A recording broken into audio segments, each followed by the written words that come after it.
The only way you can take CBS Sports Radio 1140 with you is with the radio.com app. Download it today and listen to us anytime, anywhere.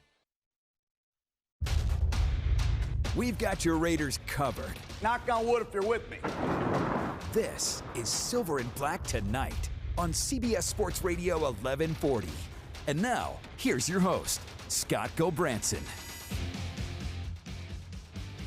That's right. It's Tuesday night, Raider Nation, a night to celebrate as the Raiders win their first game at home in Oakland in nearly 50 days. They play their first game in Oakland in nearly 50 days with a 31-24 victory over the Detroit Lions, and now must prepare on a short week for a pivotal AFC West showdown with the Los Angeles Chargers just 2 days from now. Welcome back to Silver and Black Tonight here on CBS Sports Radio 1140 as we bring you the most comprehensive coverage of the Raiders in Las Vegas, both on Sunday mornings with Silver and Black Today from 8 to 10 a.m. and now on Tuesday nights as well from 6 to 7 p.m. You know us from Sunday Silver and Black. Now we're here invading your prime time with another show dedicated to all things Raider Nation. Tonight, we'll break down the week that was in Raiders football, focus on analyzing, exploring, and debating the Raiders' win against the Lions. We'll include insightful looks at key plays and moments of the game. We'll also preview the big game against the Chargers on Thursday and take your phone calls. That's right, 702-889-5978. That is 702-889-5978. We get great callers, so pick up the phone, Raider Nation, and be a part of this talk show. Let's get you up to speed on the game that was as the Raiders returned home for the first time since September 15th, rolling into Oakland and the Alameda Coliseum fresh off a loss to the Houston Texans, but looking to stay alive in both the AFC West division race and in the wild card playoff race as well. The much-maligned Raiders defense took the brunt for the blame of the loss to the Texans, and now they face one of the best quarterbacks in the game in Detroit's Matthew Stafford. How would they fare? Could they make a stand at home in the Bay Area and help the Silver and Black get back to 500? Scoreless in the first quarter with the Lions on the march and driving towards the red zone, the Raiders defense makes an early statement, creating a turnover on a 2nd and 8 on the Oakland 27-yard line. Seventh play of this drive, 2nd down and 8. Ball on the ground. The Raiders have only forced 5 turnovers all year and now make it 6. Highlights courtesy of Fox Sports Television. Taking the cue from their big takeaway on defense, quarterback Derek Carr and the Rookie of the Year candidate Josh Jacobs led an 11-play, 5.5-minute drive, capped off by a Jacobs doing what Josh Jacobs does in the red zone, finding pay dirt. 11th play of the drive, Jacobs will find the end zone. That's right. With the game tied at 7, thanks to a Stafford TD to Jones 2-yard TD pass, the Raiders would drive for 5 minutes on offense and convert it into 3 points, thanks to a 32-yard Daniel Carlson field goal, giving them the 3-point lead at 10-7. That lead would be short-lived as Stafford and the Lions exploited the Oakland defense, scoring another 6 on a 59-yard strike to speedy wideout Kenny Galladay, giving Detroit the 14-10 edge with 11:30 left in the second quarter. The resilient Raiders would answer right back before halftime, thanks to their second takeaway of the half on defense, with Detroit diving deep into the territory of the Raiders. Stafford was looking to score again when Oakland's Darryl Worley laid waste to that plan. Stafford for Galladay. Wow. And that's intercepted. What a play by Darryl Worley. What a beautiful play indeed. Oakland's offense would again take their defensive success and convert it into points, with Carr and Jacobs orchestrating an 11-play, 80-yard drive when John Gruden dialed number 28 on his playbook again. 180. First down and goal. They pitch it to Jacobs. What a block delivered by Ingold. And a touchdown. Leading 17-14 starting the second half, the Raiders again struggled on offense in the third quarter. They ranked 29th in third quarter scoring, averaging just 2.1 points per third period, and have been outscored 54-17 in the third by opponents this season. The Lions would score in the third as they put together a 6-minute, 60-yard drive, ending in a Prater 23-yard field goal to tie the game at 17. That fired up Derek Carr as he and the Raiders answered right back with an impressive drive of their own to start scoring in the final quarter, finding rookie tight end Foster Moreau in the end zone to give the Raiders a 24-17 lead with 14:56 remaining in the game. The Lions, fighting for their own playoff lives on the day, when every other team in the NFC North would lose, capitalized on a hot Stafford, I should say, who again led his Detroit squad into Oakland territory. After trading offensive possessions without bearing fruit for both sides, Stafford found running back J.D. McKissick, to tie the game late, 24-all. Stafford, great protection, and drops it in there to McKissick, who will find the end zone. J.D. McKissick, his first touchdown of this season. Could the Raiders muster a fourth-quarter comeback relying on the arm of Derek Carr? You bet your silver and black they could, as Carr connected for 4 straight touches with running back Jalen Richard, setting up a 3rd and 9 from Detroit with 5:22 remaining in the contest. Carr dropped back, was flushed from the pocket, and found a slashing Hunter Renfrow near the front pylon. And they have Richard in the backfield. Carr looking around. Throws a bullet. Renfrow, his second straight week with a touchdown, and the Raiders lead. Leading 31-24 after the 7-play, 75-yard scoring drive, Oakland left the Lions and Stanford ample time to mount a scoring drive of their own. Detroit moved the ball well, aided by 2 key Raiders penalties, and were on the verge of making it a 1-point game. Facing a 4th and 1 from the Raider 1, Oakland's defense finished strong as they started. They fake the run. Broken up in the back of the end zone. And the Raiders will win. Just like that, the Raiders defense seals the deal. And co-host Chaz Osborne, what did they do? What did they do? Coffee. Closes. Coffee's for closes. That's only. Oakland improves to 4-4 with a big win at home against the Lions. Rookie running back Josh Jacobs finishes the day with 128 yards on 28 carries and 2 touchdowns. Derek Carr, on fire, continues to play lights out, throwing for 289 yards, hitting on 20 of 31 passes, and throwing for 2 scores. Rookie Hunter Renfrow and Foster Moreau each catch a touchdown, meaning all 4 of the Raiders' touchdowns were made by rookies. So, Chaz, again, we're going to hear a little bit from the players here in a second, but what a day for Raiders rookies. I mean, it shows the future of this team is bright. All 4 touchdowns were scored by Raider rookies. It's like a ripe avocado, man. A ripe avocado. Oh, I like that one. That's a good one. But yeah, I mean, it's funny because they asked the touchdown to Renfrow, obviously a big play, and they talked to Renfrow after the game, and here's what he had to say about his touchdown and how it was a little bit of backyard football with Derek Carr. Something we've been working on is just become more available, and when the play breaks down, be able to create a new play. And Derek did a phenomenal job, and offensive line did a good job to kind of protect and let him get outside the pocket there. And then from there, it was kind of backyard football, so it worked out. Yeah, incredible intuition for Renfrow to make himself available to Carr. He said it's something they've been working on. Yeah. But in that moment, for him to execute, just it shows his awareness and his high football IQ. It was, absolutely. And he mentioned the offensive line, and veteran offensive guard Richie Incognito, part of that dominant Raiders offensive line, which is yet to be completely healthy for more than maybe half a quarter, was quick to credit the team's rookies like Renfrow and isn't surprised by their success. I mean, it's a great sign, that the young guys are taking ownership in this team and helping us win games like that. It's really fun to see, and it really kind of gets me excited for the future of what this team could be. Yeah, with so many first and second year players on both sides of the ball, that statement should give Raider fans confidence that the rebuild is trending in the right direction. Oh, no doubt. I mean, I think that's the big takeaway. Of course, the win is big, but being able to look at the progress being made by this team, it's significant, and people should be happy with that. The sentiment echoed by Incognito, too, was also, I mean, Josh Jacobs, they talked to Josh after the game, and, I mean, this guy, he's an Offensive Rookie of the Year candidate already. Mm-hmm. He in the 2019 class, he said they made a vow together, and they said, hey, we're going to change the culture here as rookies. We want to come in and help change it. But he was really quick to give front to the big uglies, or give credit to the big uglies up front. Here's Josh Jacobs on the win. I mean, that's just something that we've been priding ourselves on since we came in. We've been knowing that we wanted to change the culture and start a dynasty here.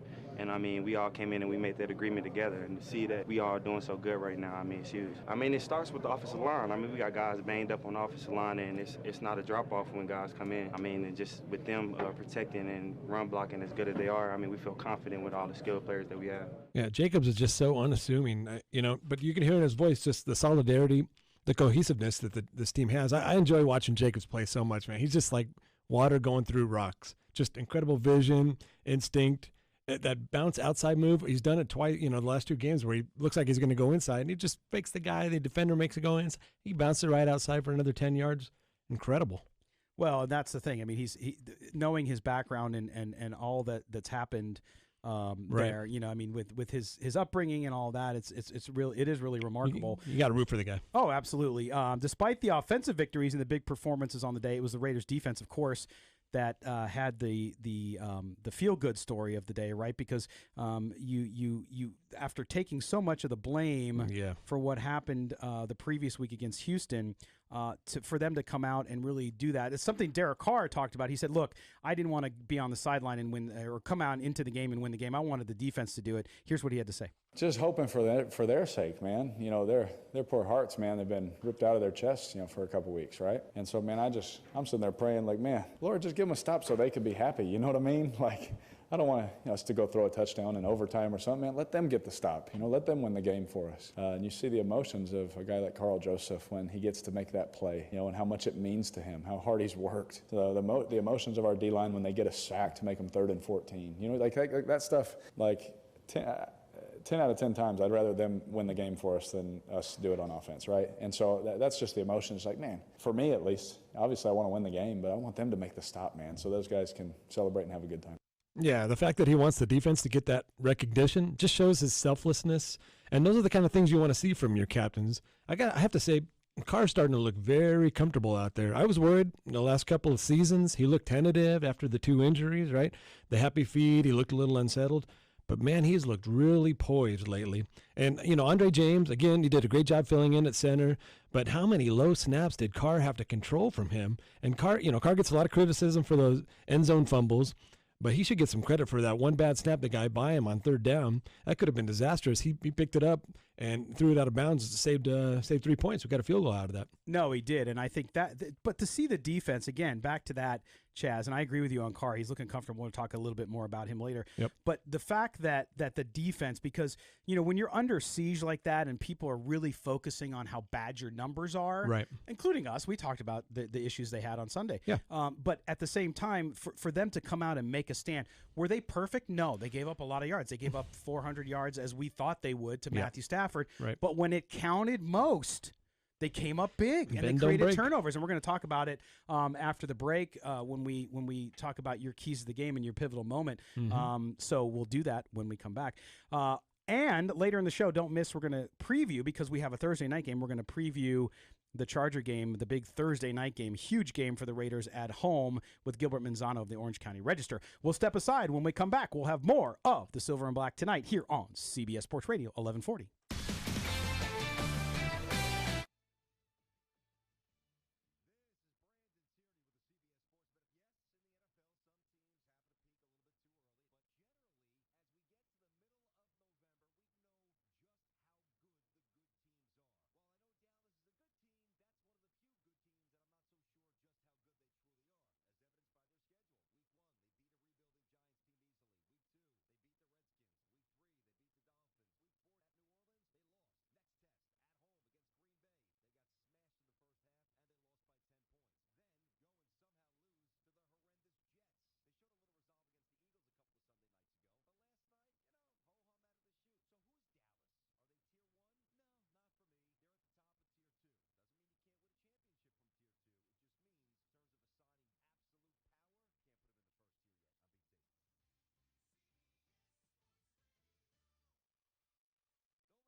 limitations, visit us at don'tbebroke.com. Certain limitations may apply. Loans are subject to approval.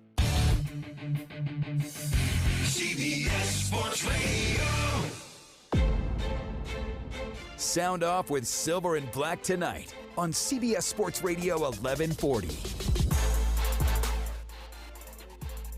Oh, yeah, we're back. Welcome to Silver and Black tonight here on CBS Sports Radio 1140. By the way, we got people from Chicago all over the country listening to us. We are streaming via video in all the major channels, including Twitch. Wow. I got a Twitch. Hey. Twitch. Sorry. Hey. Ho. But no, you can find us on Facebook, on YouTube, where actually the most conversation is happening on YouTube. We got some great folks in YouTube. Hardcore Raider, who called us last week. Yeah. We got some new guys. The Big Easy's a new one. Hey, Big Easy. We're giving you a shout out, man. We appreciate you watching and being part of Raider Nation, and we appreciate you guys being here. All right, Chaz, let's talk about this game now because, a lot of things went well. Yep. And, of course, with every game, there's things that you can do better, right? But I really want to talk about here in this segment, we talk about what you feel like was really the kind of pivotal play in the game. What kind of changed the tide, or what set the mood for the Raiders to go ahead and win this game? What was it for you? A little mood music, a little mood lighting. Obviously, the Darryl Worley interception, that one-handed interception in the end zone. For me, that was the turning point of the game. The Lions moved the ball almost at will all day, and they were on the verge of going up 21-10 on the Raiders midway through the second quarter. When Worley made that play, it was just, you saw it and you said, whoa. And, the Raiders probably took it the other way for a touchdown and like you said, a 17-14 halftime lead. So, so many guys stepped up. Carr and Jacobs, obviously, on the offense. Carl Joseph, Darryl Worley, the play was unbelievable. Trayvon Mullen had another solid performance. I don't know, Scott, who gets your game ball, Yeah, that's a tough one. I would say I would give my game ball to the defense for making key stops when they needed to. I mean, you talk about the interception from Worley. Yep. You talk about the fumble early. You talk about P.J. Hall with a big sack. Right. I mean, these guys, and even Clelin Ferrell. We've been talking. I wouldn't say we've been hard on Ferrell. Critical. It's just he's had trouble. He's struggling as a rookie, and there's nothing wrong with that. I think he's going to be fine. Yep. But when you look at what he was able to do in the fourth quarter, that last play of the game, yeah, he brought the pressure. It was significant, and to me, that was a big deal. And again, for this defense, Chaz, to step up like they did. Look, they're not a top tier defense. They're not gonna be all season. But not. All you need is one key stop from them. Right. And in this case, that fourth down play at the end of the game, that was from the one. Now they were helped. The Lions I inexplicably made a terrible play call. All right. But at the same time, you still got to stop it, right? I mean, you have Matthew Stafford back there. He's no slouch. Right. And they were able to step up at that moment. And again, in the back of the end zone, getting up high. Yeah, I don't know if it was a terrible play call by the Lions. They had the fake handoff, and everybody kind of bid on it except for Ferrell. And so he made a nice play on Stafford. And then Carl Joseph just went all out. I mean, he was upside down getting that ball, and you saw him land on his head upside down backwards, knocking that ball out of the receiver's hands to seal the game. And, we were talking about the stats. I felt like this game pretty much went the way we predicted it to go. The Raiders winning the time of possession by 6 minutes. They had 3 more of those 10-plus play scoring drives I was talking about. You got to hold on to the ball, and we're going to talk about that later against the Chargers, but hopefully they need to keep doing that. And, you said Stafford would have 400-plus yards. He did. But overall, the numbers were similar for both teams. And that being said, there were 2 things that really stood out to me. And obviously, it was those 2 turnovers. That was the difference. And the 10 penalties by the Raiders for 96 yards. They've really got to clean up the penalties. Oh, no doubt. And that's been something that they've had issues with all year. And there are a lot of pre-snap penalties again, right? We saw those again. But, looking at the stats, too, I mean, to me, Josh Jacobs, I mean, we could talk about him all day because he's just – such a phenomenal kid. I mean, forget the play on the field, which of course is what we're focusing on, but just a good kid. He knows what to say. He's so mature, so humble. And for him to do what he's done, and on the day 120 yards, 4.3 average, had that long run of 17, but he's just automatic. And even he's had an injured shoulder, right? Yep. So he's not 100%, but he goes out there and he balls. Yep. And I'm telling you, you have to have that running game. That's why Derek Carr is doing so well. That's why Derek Carr is comfortable in the pocket, because he can be. He's got that great offensive line in front of him, but he also has a running back that takes off the pressure. You're able to soften up that defense, which opens it up for the pass. Yeah, and he's so much fun to watch. Like I said earlier, just every time he gets the ball, he's doing something, and you're just like, wow, that was great. And, that's why I thought that game against the Texans was so important, for the wild card kind of tiebreaker. So this game big, and now this Charger game coming up, obviously in the division, but another team that's right there in the wild card, and we're going to see what happens Thursday night. It's a big one. No, it's a very big game, and we're going to talk about it after the bottom of the hour. Gilbert Manzano of the Orange County Register will join us, and he's a beat writer for the Chargers. We'll talk about that. We'll also get the latest from him on this London thing, right? Yeah. You heard about this London thing where the Chargers, because nobody in L.A. wants them there, right? They're kind of like the herpes of Los Angeles. Oh, no. Yeah, so they're going to. He's going to talk to us about that too. And of course, Spanos came out. Now I don't know if you believe anything that comes out of Spanos' mouth. No, but. No. I mean, come on. But on Monday, just yesterday, Coach Gruden had his press conference too, and I want to play a little bit about sound from him, because he talked about his rookies and what they've been able to do, and so we'll go to that sound now. Rookie class is not only are they good football players, they love football and they love to study, and they're versatile guys. They can do a lot of different things, but we're only halfway home. We're making progress. We're excited about that, but when you watch the Chargers, you don't feel real good about yourself right now. Yeah, and, like you said, we're making progress. And I think going into the season, that's basically all we were talking about was, hey, we just want to see progress. But now, at the halfway point when you're 4-4 and you're in the wild card hunt, it's like, wait a minute, we kind of want to see playoffs now.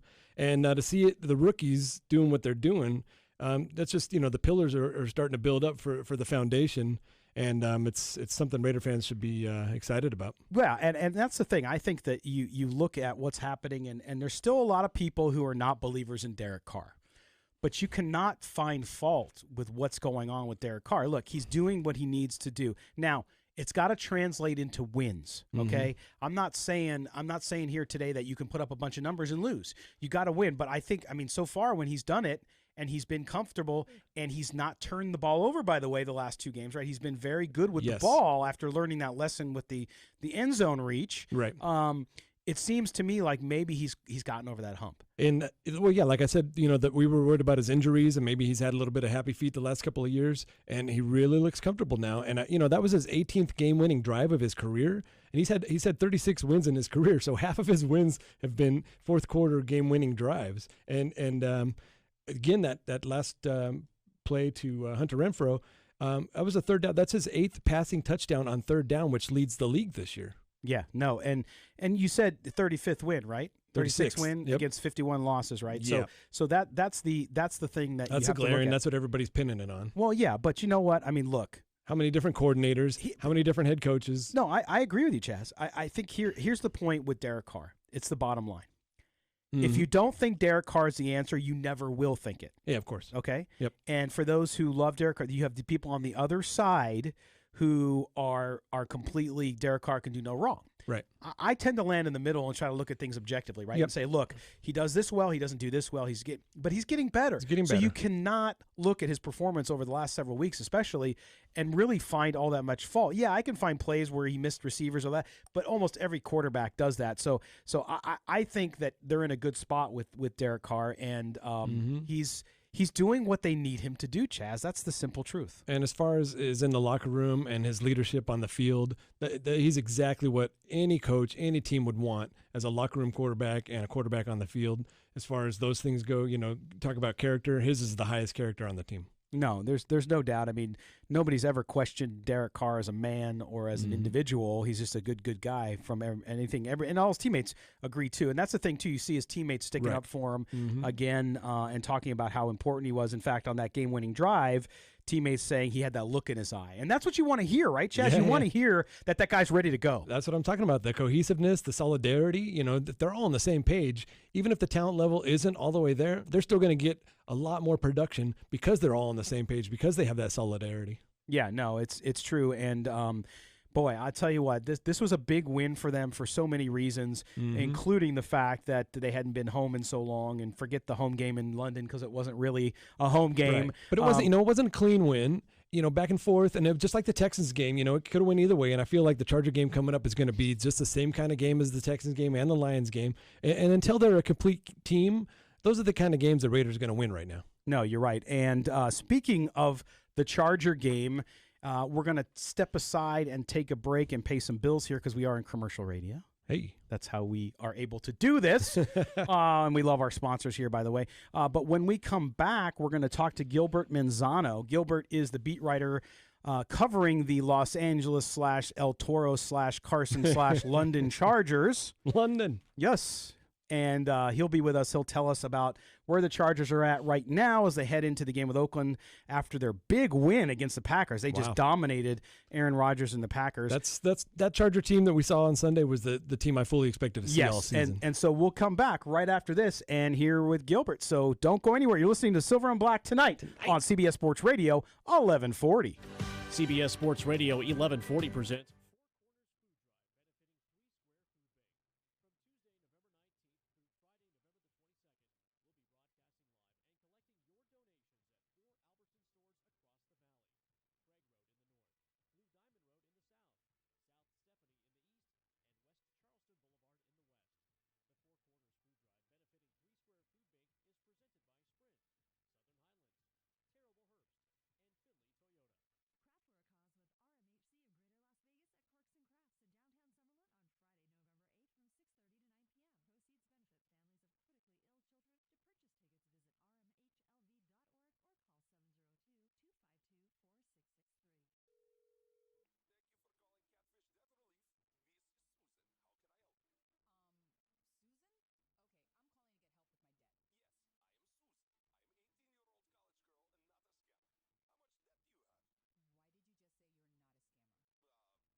Vikings take on the Cowboys next Sunday morning starting at 10 on CBS Sports Radio 1140.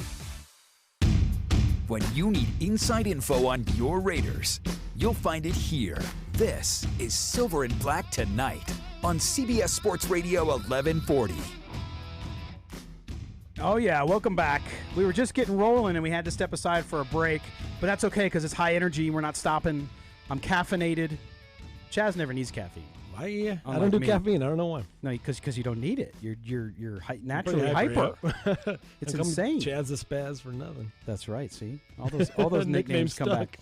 All right, we are going to shift gears. Usually, we use this show to talk about the week that was, but because of the Thursday night game, the Raiders will take part in at the Oakland Alameda Coliseum against the Los Angeles Chargers.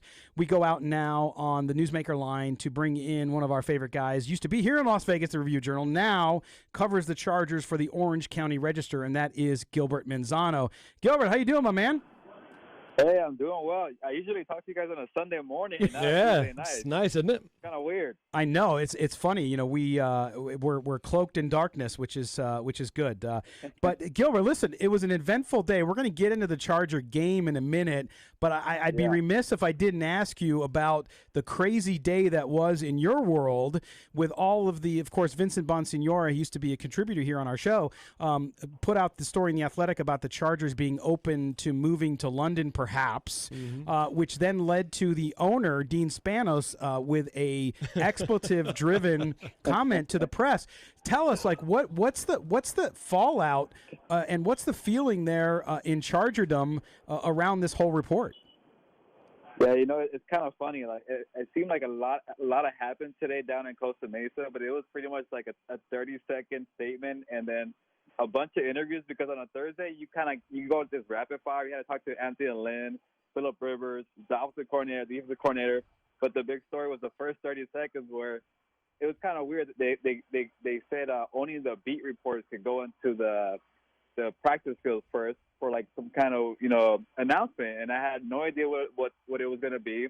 I was guessing maybe Derwin James going to, you know, practice, come back from his foot injury. Yep. And then you see Dean Spanos walk out, and I'm like, oh boy, this is going to be interesting. I already had when I saw him come out, he looked pretty fired up, and he just pretty much said, hey, I'm going to give you guys a quote. And then the F-bombs came out, and the BS words came out, and he was not happy about the London story. So he pretty much wanted to, you know, take 30 seconds out of his day to tell us that, you know, that story was, I guess, false in his opinion. I know Vinny's a well-respected reporter. He's pretty much on top of it when it comes to relocation, stuff like that. So you don't really know, but the owner came out and he felt like he needed to make a statement. Yeah, and Gilbert, we know, talking to other beat writers, we know that Dean Spanos likes his four-letter words in private, but usually he doesn't do that on the record. So a very interesting day for you and the rest of the press pool there. And, of course, this story is going to live on and I'm sure going to be part of your life for a little while. But let's focus on the game because that's coming up, and that is of utmost importance to both these teams. But the Chargers coming off this big win against the Packers at home, how important was that one for them, knowing how things had gone the previous weeks? Of course, they fire Ken Wisenhunt as the offensive coordinator, and then they come in against a team like led by Aaron Rodgers and the Packers. How big of a win was that for them, both not only in the win column, but also psychologically? Yeah, no, it was a huge victory for the Chargers to, you know, like you said, mentally, and also just to get back into the playoff race.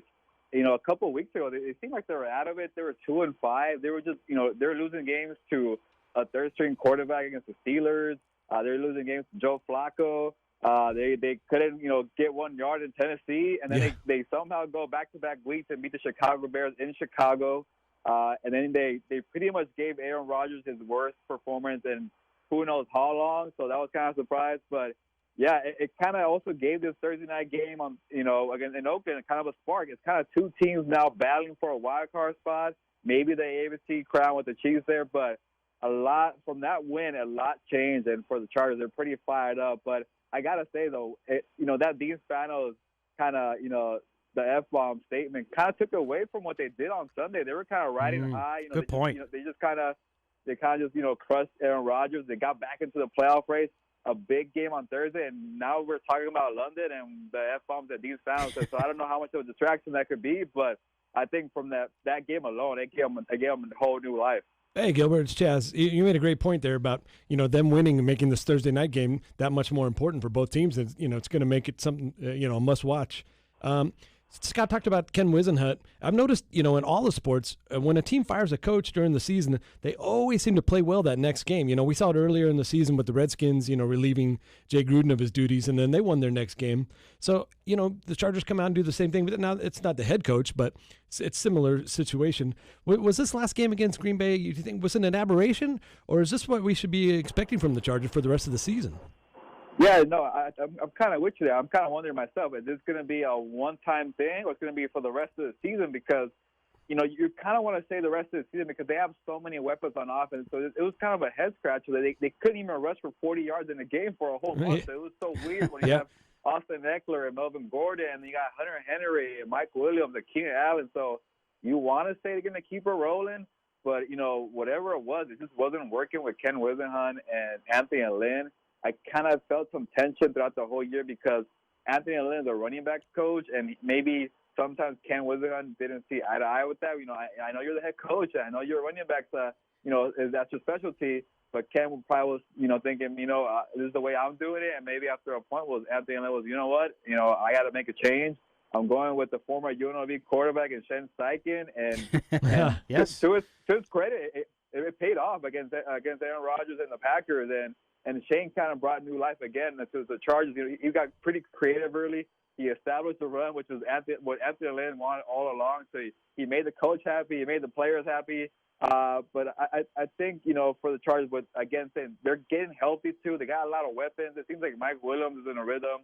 Hunter Henry's in a rhythm now. They got Russell Okung in the O-line. The O-line doesn't get a lot of love, but he was vital. So I think now getting guys back and then kind of getting a spark with the new coach might help out. And also, too, sometimes when you see a firing, like when you brought this up early, you kind of wake up like, uh-oh, maybe I could be the one that could be let go. Everybody works a little harder. Yeah, so I think, that also helps out. But I think it could be a thing where, they keep it rolling for a little bit longer. Again, we're talking to Gilbert Manzano, the Chargers beat writer for the Orange County Register.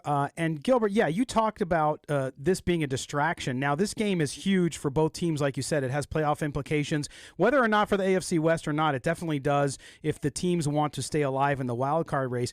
Phillip Rivers had a good season. He has not had as good of a season as everyone would expect. But facing this Charger defense, I'm sure he's licking his chops a little bit. What are the Chargers going to have to do in order to beat the Raiders in Oakland?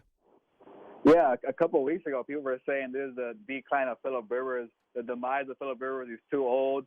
And then you look at the stat sheet, he's leading the league in passing yards. Yeah. So he's not having a terrible season. But, like you said, the Raiders secondary, that's not what they're, known for.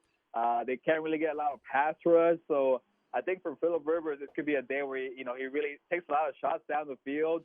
I think for a guy like Keenan Allen, who's kind of, not done much since maybe September, maybe try to get Keenan Allen involved a little more, spread out. But I know the Raiders are pretty banged up. I know with the secondary, especially linebacker, that they lost Vontaze Perfect too. They lost a rookie, Jonathan Abram, to start the year. So they've been pretty banged up there.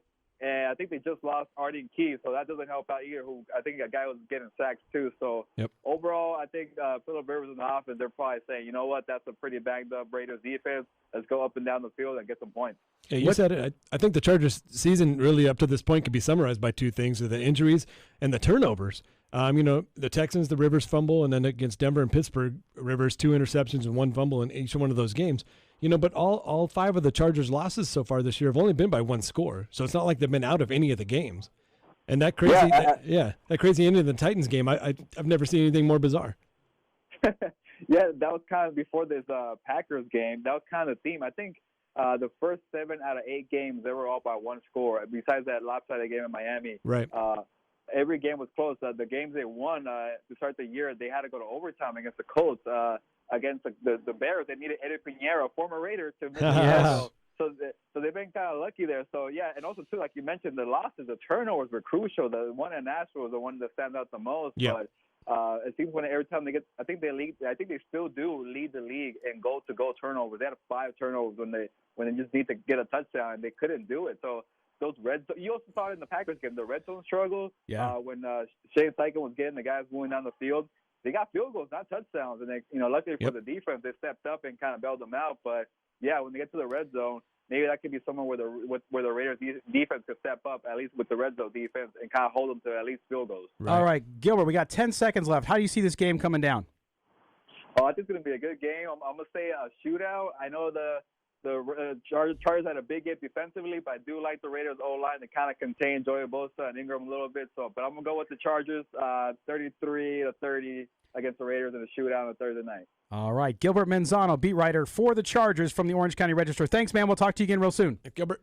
Thank you, guys. Appreciate it. All right. We're going to step aside. When we come back, we will take you home on the show here. You're listening to the Silver and Black tonight here on CBS Sports Radio 1140.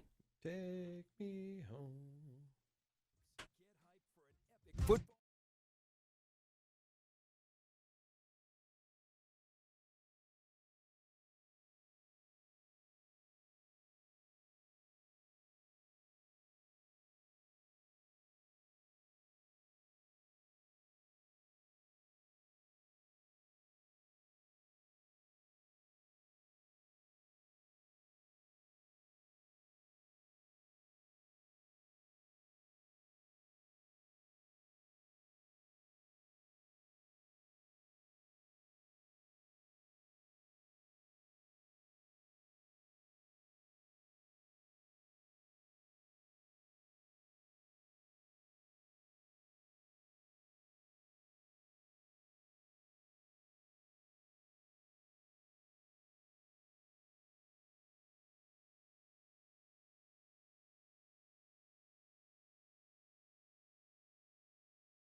in the past, and he's getting up there a little bit, but he can still sling it. But if we can make him, make some bad decisions. I know the Raiders, they show blitz a lot, but they don't bring it. Maybe they can disguise some things, switch it up a little bit, and just, the next thing, I think the Raiders really need to have 150 yards rushing as a team. That'll help with the ball control, the possession. That maybe that'll neutralize. But let me go back to your first one, because you're talking about running game, but I want to just make a point again. Okay. 121.7 passing rating. I don't want to hear any for Phillip Rivers against the Raiders. He's a machine. Again, 45 career touchdown passes against the Raiders, most against any opponent. Anthony Lynn 4-0. Listen, the numbers are bad.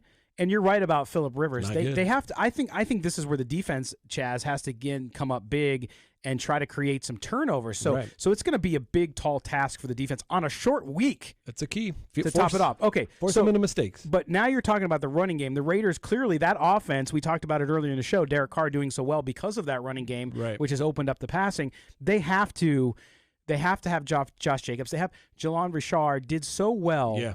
Last game with those 4 touches in that last series. Drive was all Richard. That last drive.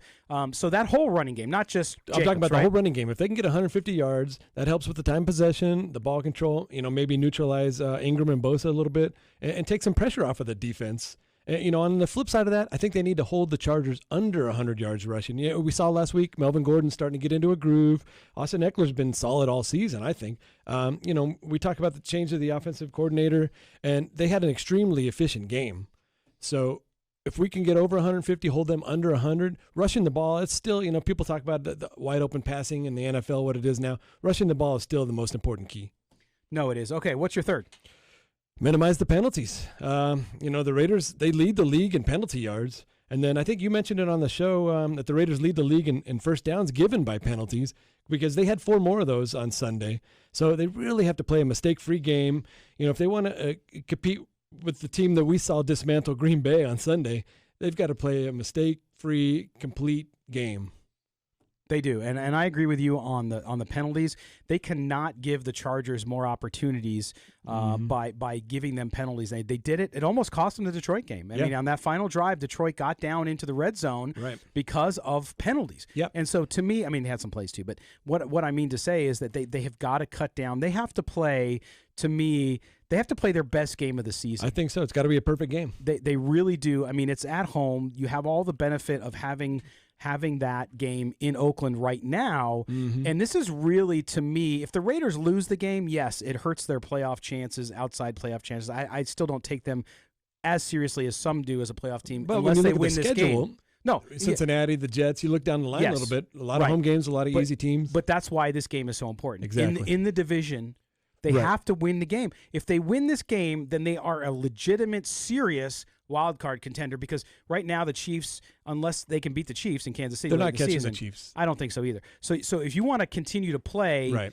in that wild card game, which is going to be hard when you have Baltimore and New England. Well, they got the tiebreaker against Baltimore. They do have the tiebreaker against Baltimore. But to me, they're going to have to really show that, and you got to win a big game like this. This is the kind of jump game for a young team that you have to have. No, we talk about, like the critical moment of the game. I feel like this is the defining moment of the season, right? Yep. And they win this one, and that really can vault them into, greatness. All right. Well, Chaz, man, I can't believe we got through this show quickly. Not over, is it? It's almost over. Come on. We didn't get to talk about any of the fun stuff. Okay. That's what we have Sundays, though, too. Okay. So, guys, that's the other thing I again remind you, if you haven't heard our Sunday show, where this all started, Silver and Black today is Sundays from 8 to 10 a.m. Pacific time. We will be on there again this Sunday as well. And, of course, this is on Tuesdays from 6 to 7 p.m. Every week during the season. So we want to make sure you guys do that. Also, check out silverandblacktoday.com. Follow Chaz on Twitter at SBTChaz. I am LV Gully on Twitter. Chaz, thanks again, man. We'll see you real soon. Great. Yep. All right. For our producer, Mark Bonilla, and for Chaz Osborne, I am Scott Branson. This has been the Silver and Black tonight on CBS Sports Radio 1140.